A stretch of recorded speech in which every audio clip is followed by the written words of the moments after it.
प्रातः क्लास चल रहा था 6/12/1967 बुधवार को। पहले पेज के मध्य में बात चल रही थी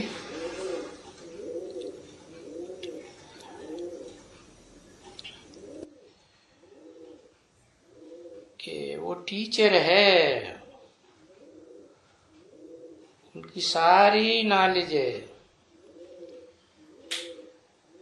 हमने आप पकड़ ली।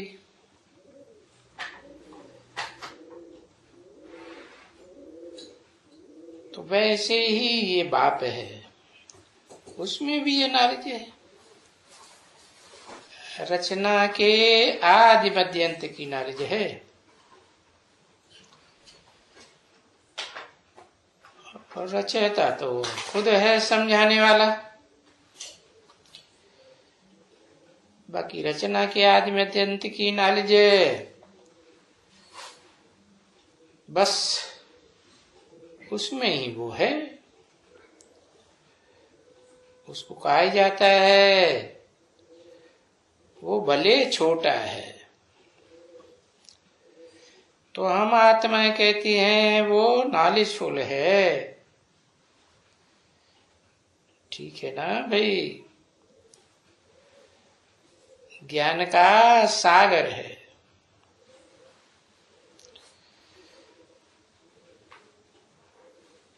तो तुम बच्चे अभी जान गए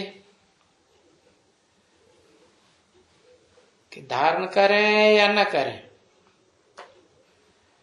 क्योंकि धारणा करने में तो नंबरवार है। बाकी जान तो गए। इस समझ में आता है कि जो भी उनमें नॉलेज है उस छोटी सी चीज में, जो छोटी सी चीज ये सारी ग्रहण कर लेती है। क्या? आत्मा। इससे सिद्ध होता है कि ग्रहण कराने वाला और करने वाले, ये दोनों की आत्मा का रूप या साइज व रंग सभी एक ही होंगे। जैसे मनुष्यों का रंग वो भी तो एक ही है ना। मनुष्य मेरे ही मनुष्य ही है। नाक है, चाप है, कान है, फलाना है, टिया है। अब ये सब चीजें हैं शरीर की। आत्मा को तो ये वस्तुएं नहीं है ना। आत्मा तो बिल्कुल छोटी है। कान नाका तो बड़े हैं है? ये कर्मेंद्रियां,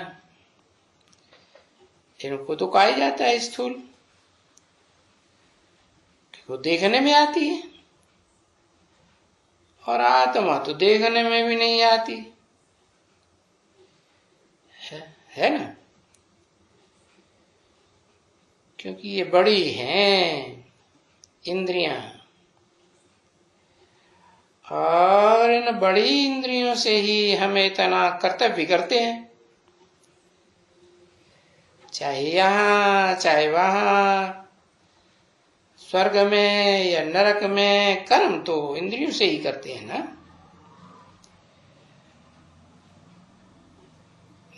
क्योंकि वहां कर्म करते हैं जरूर, और वो जो कर्म करते हैं वो विकर्म नहीं होते हैं। कहा? स्वर्ग में। क्यों? विपरीत कर्म क्यों नहीं होते हैं? क्योंकि आत्मिक स्थिति में रहते हैं। इसलिए कर्म अकर्म हो जाते हैं। देवान में रहे तो विकर्म बने, वहां तो सबको आत्मिक स्थिति रहती है, इसलिए वहां सुख ही सुख मिलता है, दुख का नाम निशान नहीं। उसको कहा जाता है सुख धाम, क्योंकि वो जो कर्म हम करते हैं ऐसे मिलेच्छ का कर्म यानी विकर्म हम वहां करते ही नहीं है। इसलिए इस समय में भी विकर्म करने से हम बाज आते हैं कि अब हम ऐसा कर्म न करें जिसको विकर्म समझा जाए। और ये तो बहुत सहज है ना बच्चे समझना कि ये विकर्म है, क्योंकि बाप ने दृष्टि दी है, समझाई दिया है बच्चों को।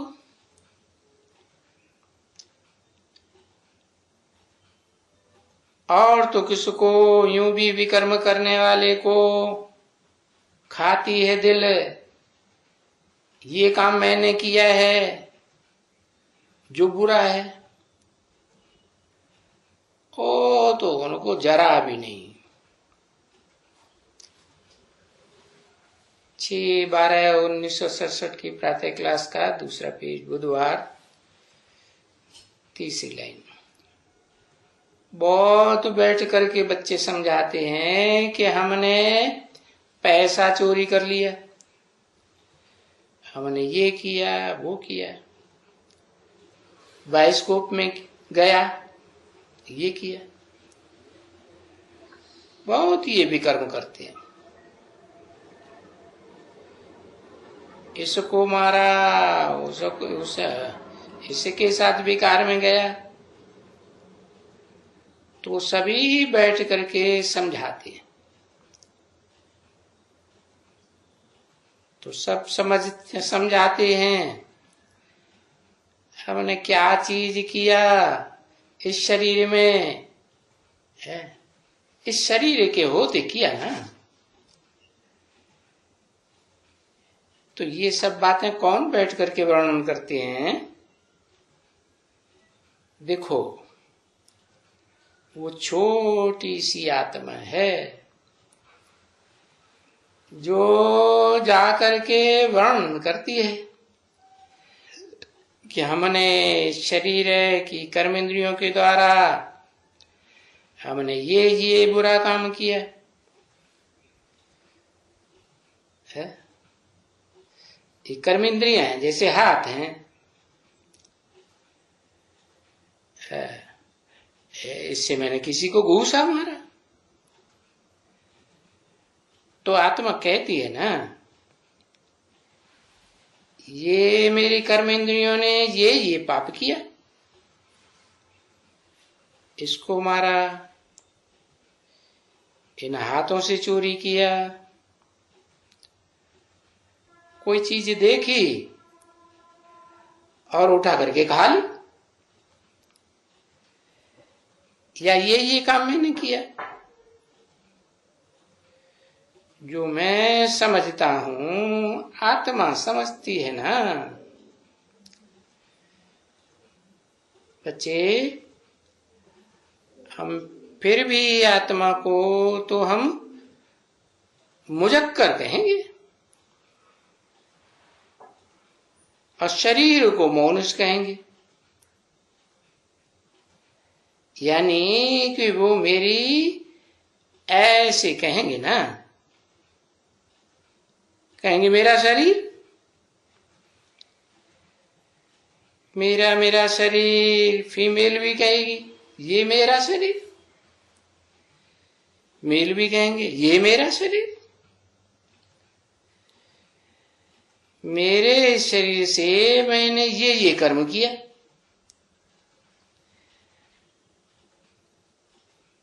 अभी मैंने किया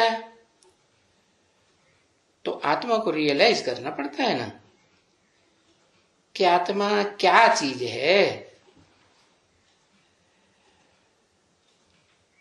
अभी दुनिया तो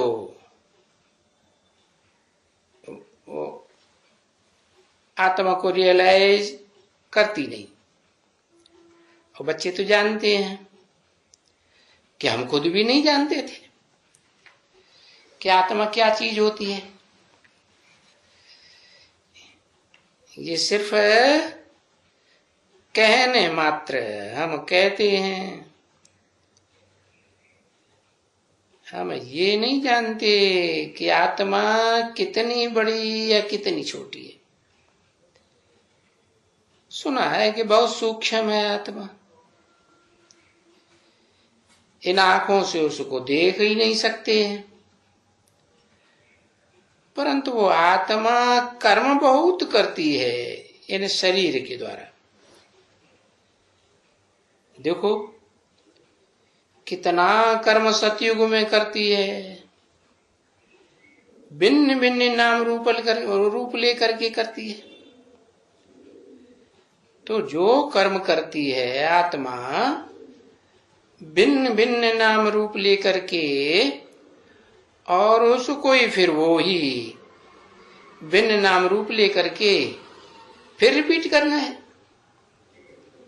समझा ना? कितना जन्म लेती है।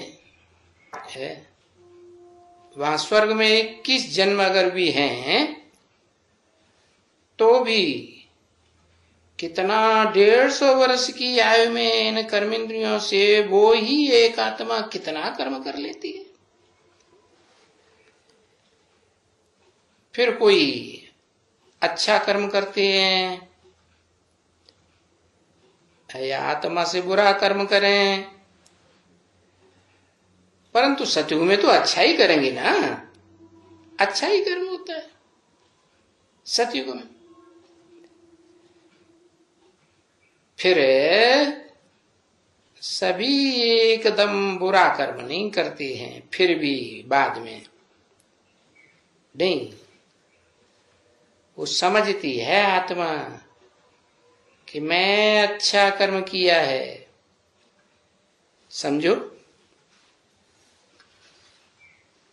स्वर्ग के बाद फिर नरक की दुनिया में समझो दान दिया, पुण्य किया, ये किया है तो समझेगी ना कि मुझे अच्छा जन्म जरूर मिलेगा। इससे सिद्ध होता है कि पुनर्जन्म तो जरूर है। कर्म की थ्योरी से, कर्म के न ज्ञान से ये समझ में जरूर आता है कि कर्मन का अनुसार ही ये फिर हमको वो फल भोगना पड़ता है दूसरे शरीर के साथ। कोई समझते हैं ना कि हम कैसे कहें कि हम तो समझते हैं ये शरीर से काम करके शरीर खत्म हो जाते हैं तो आत्मा भी उस शरीर में काम करना बंद कर देती है ना। परंतु फिर उनको ये समझाया जाता है, वो सिद्ध करना चाहते हैं कि कैसे हम कर्म करते हैं जो दूसरे जन्म में हम समझ सकें कि ये लास्ट जन्म का मेरा कर्म है, जिस कर्म की भोगना मुझे इस जन्म में भोगनी पड़ती है। अब ये तो अक्सर करके सभी मनुष्य कहते ही हैं, भोगना है पास्ट जन्म का। जैसे इस समय में तुम ऐसा कर्म कर रही हो नंबरवार पुरुषार्थ अनुसार, अब सबका एक जैसा तो कर्म नहीं है ना। अभी तुम यहां बैठे हो और आत्मा जानती है अंदर में। समझे? आत्मा ये विचार करती है कि इन शरीर और कर्मेंद्रियों द्वारा आत्मा अंदर में ये ख्याल कर रही है, हर एक की आत्मा ख्याल कर रही है कि मुझे अभी परमपिता परमात्मा पढ़ाते हैं। आत्मा कहती है ना मुझे पढ़ाते हैं, क्योंकि अभी आत्मा ही समझती है मुझे पढ़ाते हैं। आगे शरीर का नाम होने से भी कहते मैं फलाना फलाना मुझे पढ़ाते हैं, ऐसे है ना। मैं फलाना और फलाना ये फलानी ये मुझे पढ़ाती है, ऐसे कहते हैं ना। अभी क्या कहें, अभी क्या समझते हैं बच्चे? हम आत्मा को जिसको हम देख नहीं सकते हैं और जो पढ़ाने वाला है उनको भी हम नहीं देख सकते, जो मुझे पढ़ाते हैं। इसको कहा जाएगा ना कि परम पिता परमात्मा हम बच्चों को पढ़ाते हैं।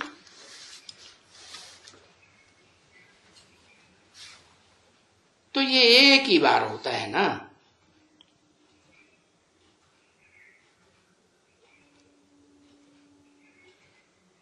तो विचार तो करते होंगे, सारा दिन ये विचार करना होता है।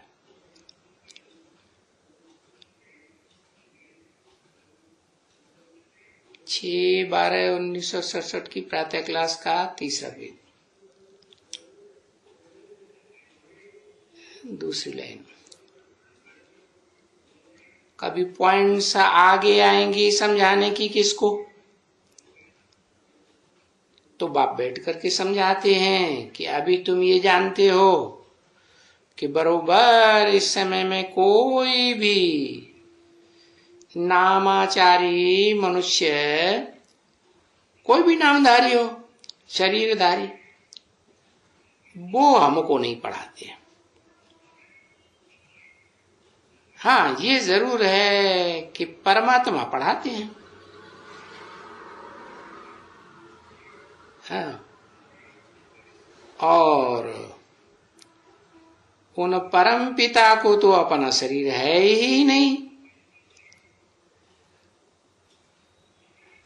अगर शरीर अपना उनको कहो तो उनका नाम फिर हो जावे, जैसे हमारा तुम्हारा सबका नाम है उनका भी हो जावे। परंतु बाप का नाम तो इस समय में बच्चे जानते हैं। हम अभी भी इनको वो ही क्या शिव कहते हैं। किसको?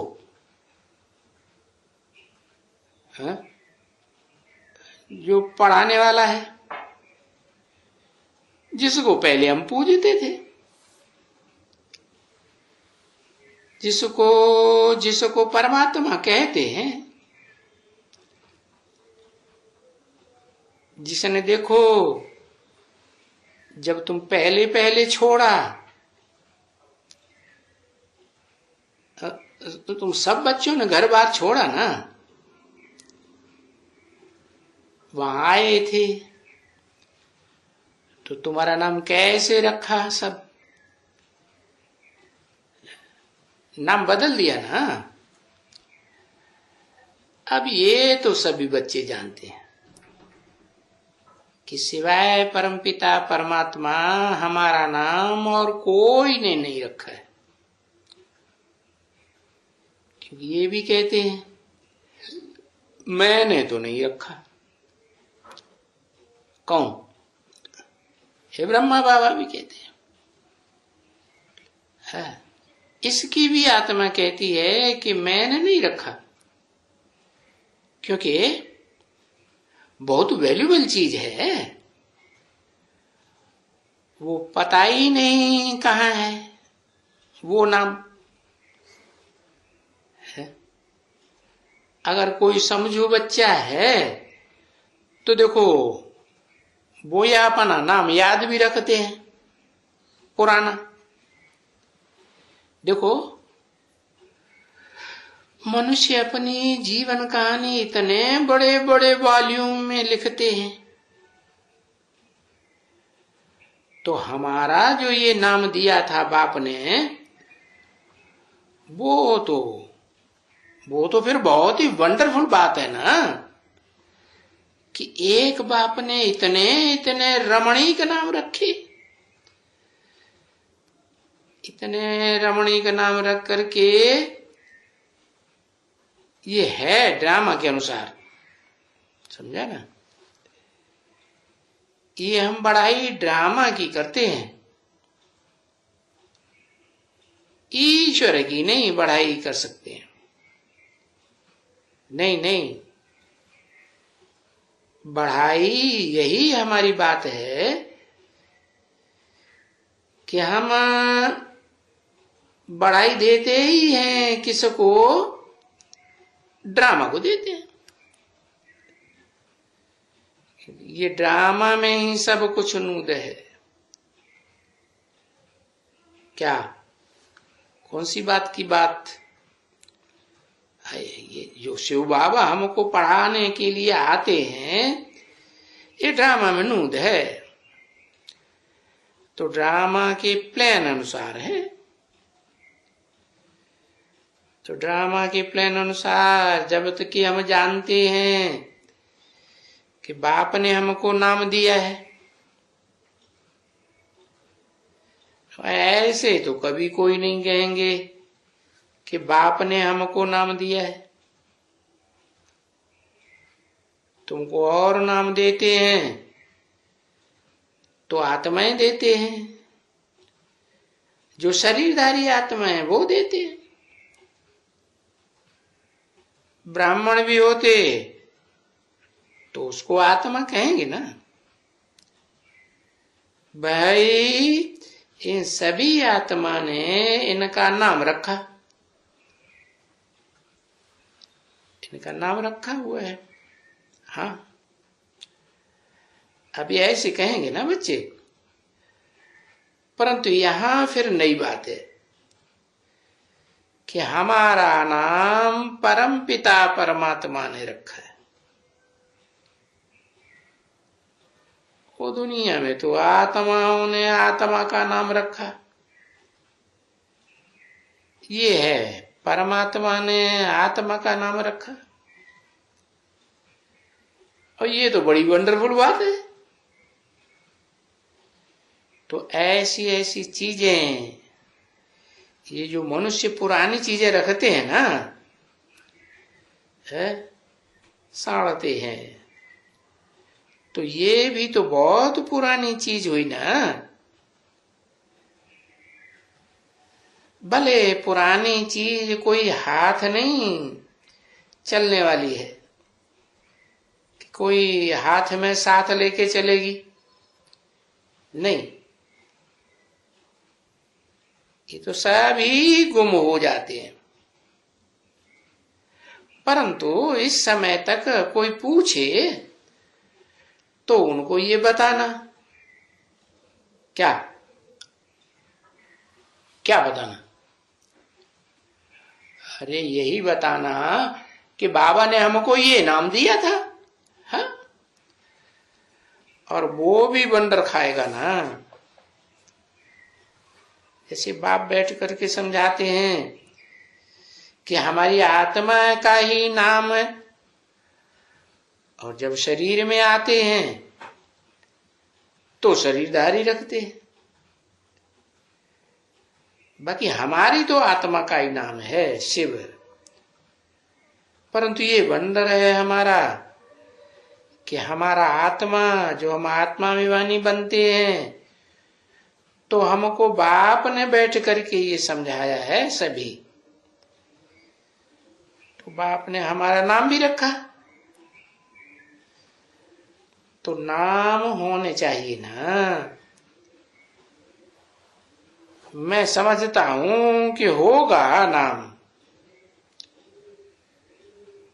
बहुत बहुत करके तो विश्व किशोर के पास होंगे, मैं समझता हूं। माना उस समय तक विश्व किशोर जीवित था, ऐसा ही छोड़ दिया था ना, तभी तो कहा। हाँ, तो विश्व किशोर के पास है नाम या किसी के पास नाम है, हाथ उठाओ। सबका नाम जो भी हो। तो किसी ने कुछ कहा, जब पहले नाम दिए थे सबका नाम था, जो भी थे।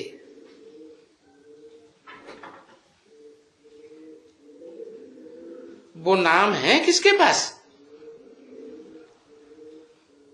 तो नाम है तो हाथ उठाओ। नहीं, माना कोई ने हाथ नहीं उठाया, गुम हो गया है शायद। तो देखो, इसको कहेंगे गफलत। क्या क्या गफलत है? कि कोई को परम पिता परमात्मा ने नाम दिए, हाँ, काम के आधार पर ही दिए होंगे ना, और वो भी नाम भूल गए, तो गफलत हुई ना। समझा ना? हाँ, कोई भी ऐसे कोई नहीं है यहां, कोई ऐसा सेंसिबल है क्या? फिर इनको बाबा कहेंगे ऐसे कोई भी एकदम सेंसिबल नहीं है जो वो नाम रखे, जो फिर हम इसकी कहानी जाने। अभी जो बताया, जो ये निकालेगी ना, वो हम कोशिश करेंगे। पूछेंगे फिर भी कोई से, भाई कोई को याद है?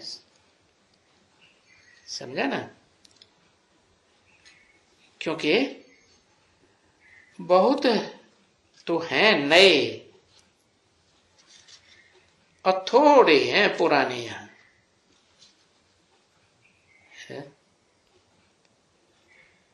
तो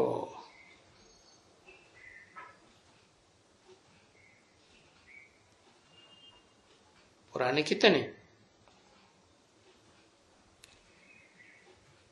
हैं? पुराने बाहर में भी हैं, शायद कुमार का को मालूम हो,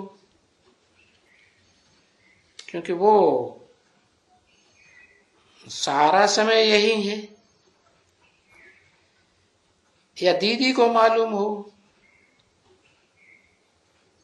वो सारा समय रही है कि कहा ये, जबकि सबका नाम रखा था, जो मर गए उनके भी। बाबा भी बोलते मर गए। किसने बोला? शिव बाबा ने बोला कि ब्रह्मा बाबा ने बोला मर गए? आत्मा मरती है क्या? नहीं, शिव बाबा तो आत्मा देखते हैं। तो किसने बोला मर गए? ब्रह्मा बाबा ने बोला।